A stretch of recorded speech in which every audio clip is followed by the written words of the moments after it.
Tidak sungai, banyak juga masuk ke dalam hutan untuk mencari mangsa.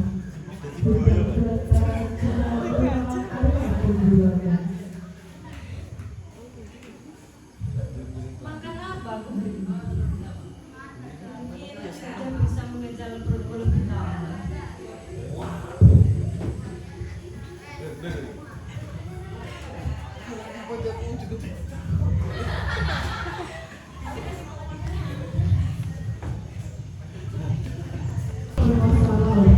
Dia adalah juga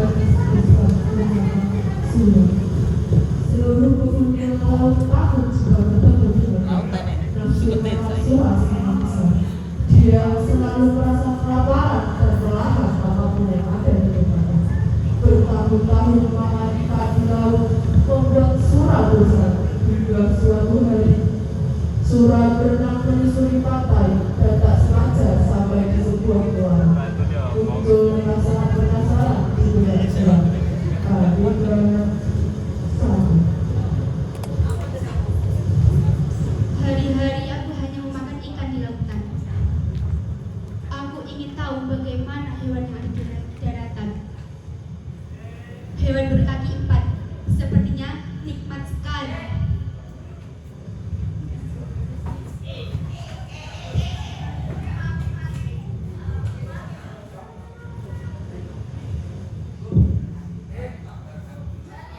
Sura begitu senang karena telah mendapatkan mangsa yang besar.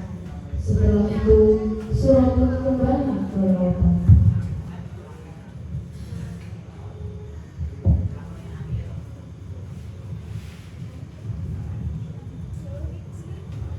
Karena hasilnya sudah tak bisa ditutup lagi, Sura kembali ke sungai untuk mencari mangsa. Ternyata hewan di lautan nikmat juga. Sepertinya aku harus ke sana kembali dan mencari mangsa yang terlalu banyak. Mengapa kamu di sini?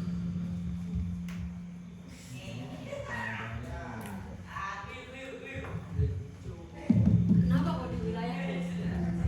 Wilayahmu kau bilang? Daerah seluas ini tak ada nama wilayahmu. Jadi urusanku, aku mau berburu di mana saja. Carilah tempat lain. Apa aku bilang? Hewan seperti kamu tak pantas berada di sini.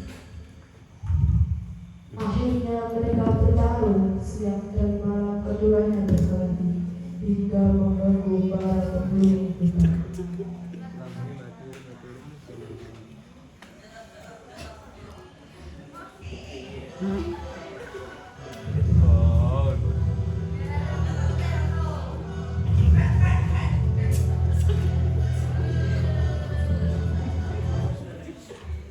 Keremu pendaknya. Lagi tengok ini. Sudah berhari-hari kita cari dan tak ada hasilnya. Lantas, apa mau? Kita membuat sebuah perjanjian aja. Bagaimana jika wilayah lautan adalah wilayahku dan wilayah sungai adalah wilayahku? Dan jangan melanggar. Batu ini adalah sebagai perwujud perdamaian kita. Aku setuju. Aku akan menepatinya. Baiklah.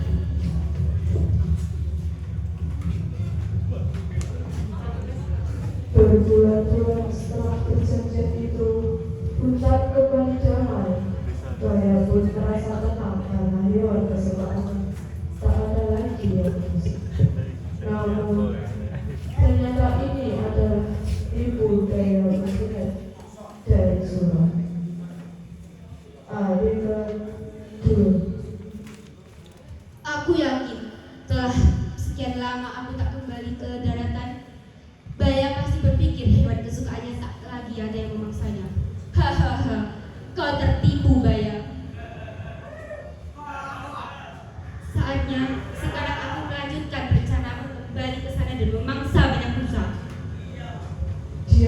Setiap Sura berenang menuju muara.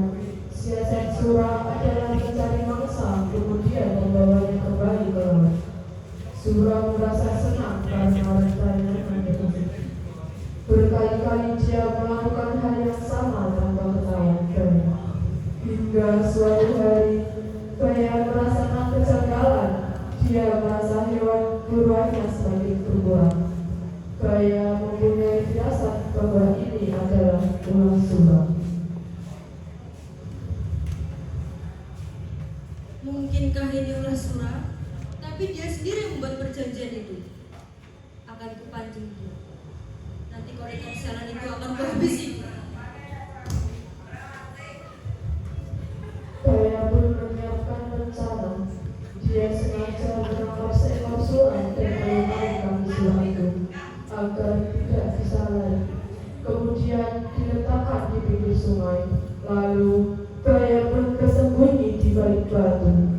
Sura yang saat itu sedang berenang di sungai melihat rusa yang tak berdaya, hatinya begitu gembira. Wah, besar sekali rusa itu. Tak sia-sia aku kembali ke sini kembali. Santapanku, nyam nyam nyam nyam. Tak tahu malu kau Sura. Baya rupanya. Baguslah kau siapkan makanan ini untukku.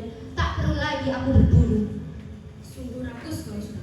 Apa tak cukup dengan ikan-ikan di laut yang sungguh banyak itu? Jika kau mau, makan saja ikan-ikan di laut itu. Aku tak melanggarmu. Ikan di laut? Mana mungkin aku suka dengan ikan-ikan busuk itu?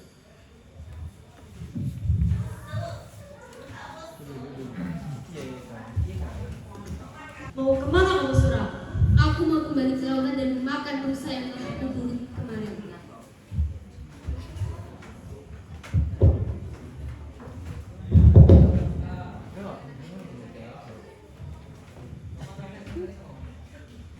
Baya tak mampu lagi menahan amarahnya karena hewan buruannya terus diambil oleh Sura.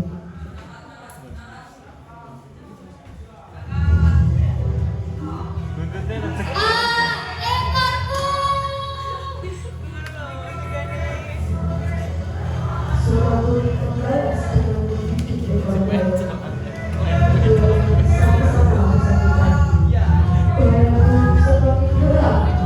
Baya menggigit ekor Sura dengan sekuat tenaga. Hingga akhirnya putus karena merasa kesakitan. Sura pun melepas gigitannya.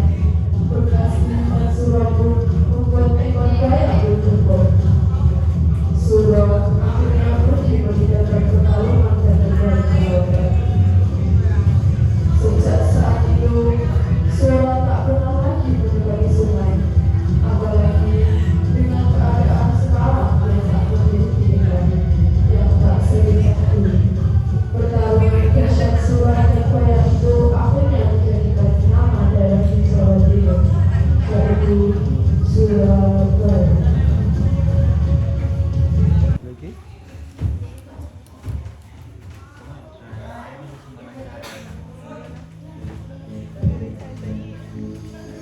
Terbatas, malah terbatas. Cukup sekianlah drama yang kita